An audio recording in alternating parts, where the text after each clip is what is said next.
Finals week had come and gone like an academic hurricane, leaving the four friends exhausted but triumphant.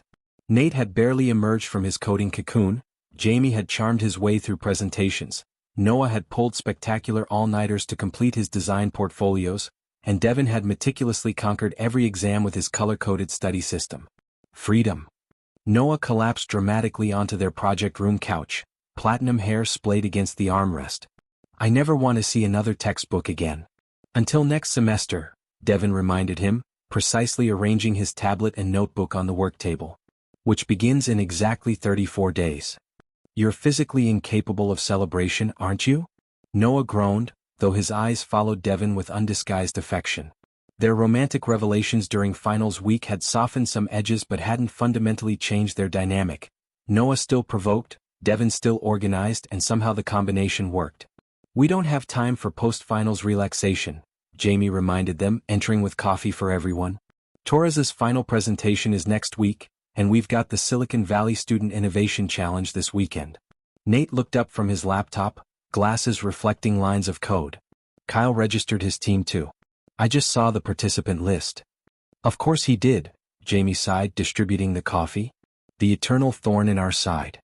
The Silicon Valley Student Innovation Challenge was the premier competition for university tech projects in Northern California, a showcase judged by actual venture capitalists and tech executives.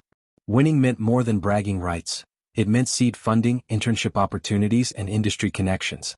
This is our chance to prove Nexus isn't just a class project, Nate said quietly. It could be something real.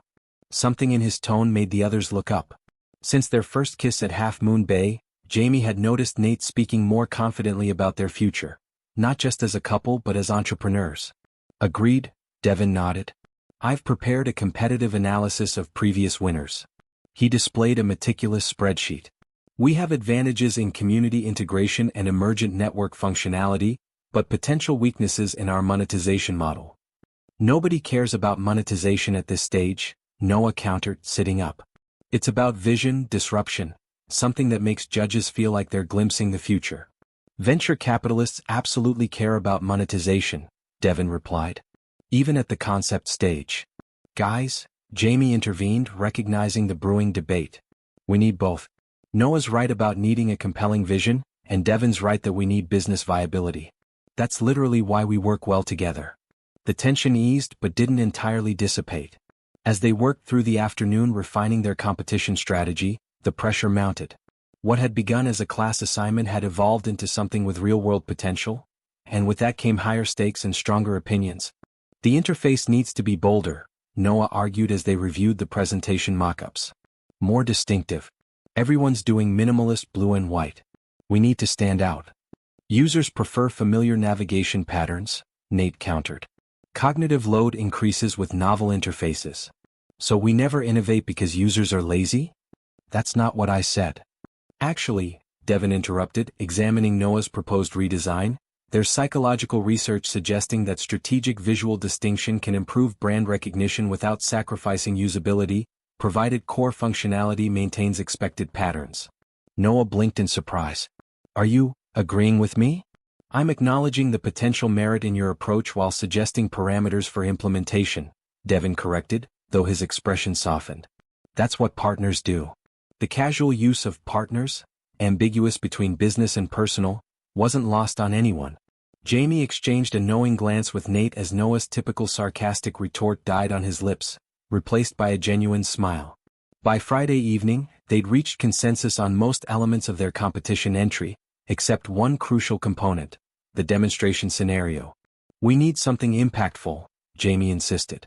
Something that shows how Nexus solves a real problem people actually have. What about campus emergency coordination? Nate suggested. That was our original concept during the hackathon. Too niche, Noah countered. And honestly a bit dark for a showcase. Study group formation? Devin offered. Too ordinary, Jamie shook his head. Every campus has a dozen apps for that. The debate continued as they migrated from their project room to the apartment, ordering pizza and spreading materials across the living room floor. By midnight, they were still at an impasse, tension simmering beneath the surface. What about showcasing how it can connect people with complementary skills for creative projects? Noah suggested, sketching rapidly. Like film production or theater where you need diverse talents. That's too similar to existing freelancer platforms, Nate objected. The technical differentiation isn't clear enough. Not everything is about the technical backend, Noah snapped. The user experience and application matter just as much. The backend is what makes it possible in the first place, Nate replied, frustration edging into his voice. Without that, it's just another pretty interface that doesn't actually work. Jamie noticed the escalating tension. This wasn't their typical productive disagreement. There was a sharper edge, likely fueled by competition anxiety and post-finals exhaustion. Let's take a break, he suggested, standing. It's late, we're tired, and we're talking in circles. We don't have time for breaks, Noah argued. The competition is tomorrow afternoon. And we'll do better with clear heads, Jamie countered firmly. 15 minutes, everyone step away from the project.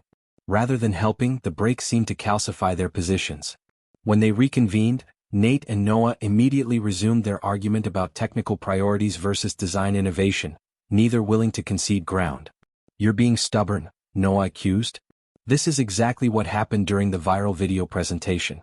You get locked into your code and refuse to consider anything else. And you're prioritizing aesthetics over functionality, Nate retorted. What good is a beautiful app that crashes under load? Devin and Jamie exchanged concerned glances. This went beyond professional disagreement. It had veered into something personal that threatened both their project and the fragile relationships they'd been building. Perhaps we should consider, Devin began, but Noah cut him off. Not now, Williams. This isn't something you can solve with a spreadsheet. Devin's expression shuddered, the brief hurt quickly masked by professional detachment. Jamie winced, knowing how much that dismissal would sting coming from Noah. I need some air, Nate said abruptly, grabbing his jacket. I'll be back later. Nate, wait. Jamie started, but the door had already closed behind him.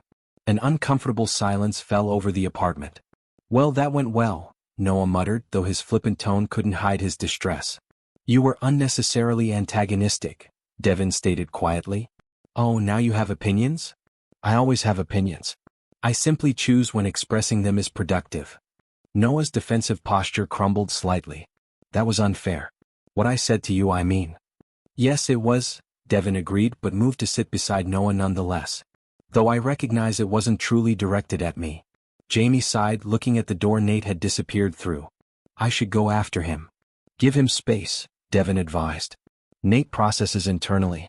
Pursuing him now might force him to articulate feelings he hasn't sorted through yet. How do you know that? Jamie asked, surprised by Devin's insight. Because I operate similarly, Devin replied simply. Though with more structured categorization of emotional responses. Despite Devin's advice, Jamie couldn't sit still.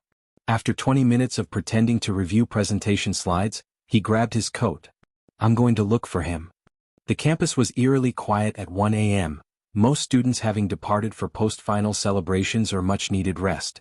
Jamie checked the Innovation Hub first, then the Computer Science Building before a hunch led him to the Hackathon Auditorium where they'd first met.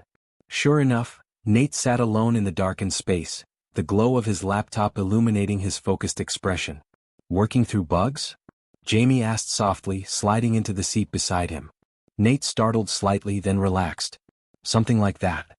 I'm sorry about earlier. Noah was out of line. It wasn't just Noah, Nate sighed, closing his laptop. I got defensive. The project means a lot to me. To all of us, Jamie agreed. But maybe in different ways. They sat in comfortable silence for a moment before Nate spoke again. I keep thinking about the hackathon. How we worked together during the blackout. With the lavender candles, Jamie smiled at the memory. We had constraints then, limited power, limited time, limited knowledge of each other. Somehow that made it easier to collaborate. Fewer expectations, Jamie nodded thoughtfully. We weren't trying to build something perfect because we were just trying to build something that worked. Nate turned to face him, expression earnest in the dim light. What if that's our demonstration? Not a specific application scenario, but the flexibility of the platform to adapt to changing conditions. You mean like showcasing how it works in different contexts? More than that, Nate's words came faster, excitement building.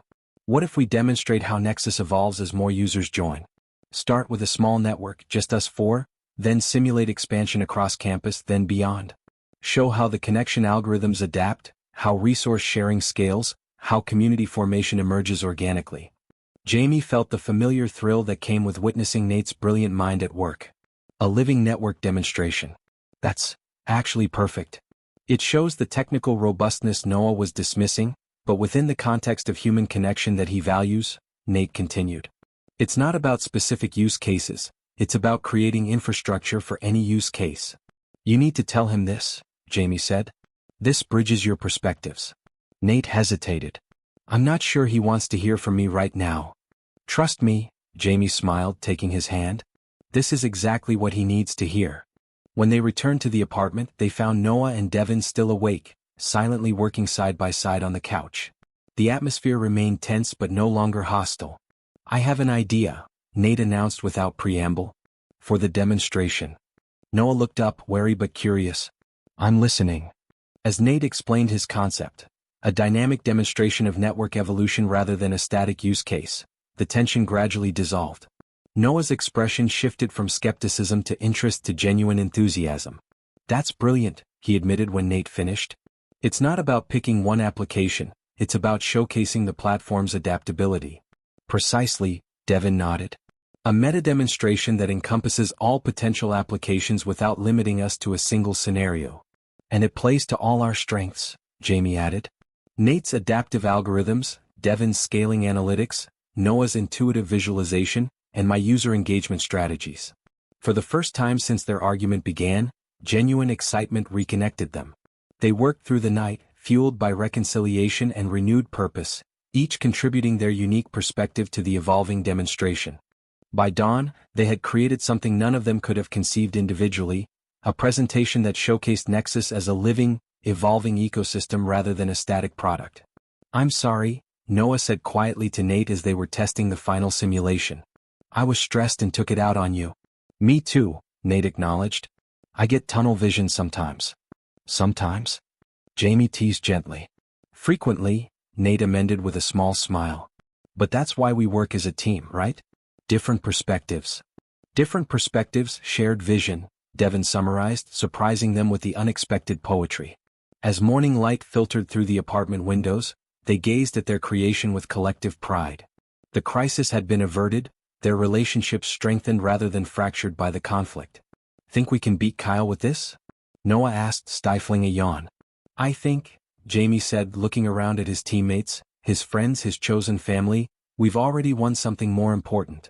Hours later, they stood backstage at the Silicon Valley Student Innovation Challenge, waiting for their turn to present. Through the curtain, they could see Kyle's team finishing their polished but conventional pitch. The judges looked impressed but not inspired. Ready? Jamie asked, meeting each of their eyes in turn. Nate nodded, feeling strangely calm despite the stakes. Together. As they stepped onto the stage, united by crisis and reconciliation, he knew that whatever the outcome, they had built something that transcended competition, a connection algorithm for life itself.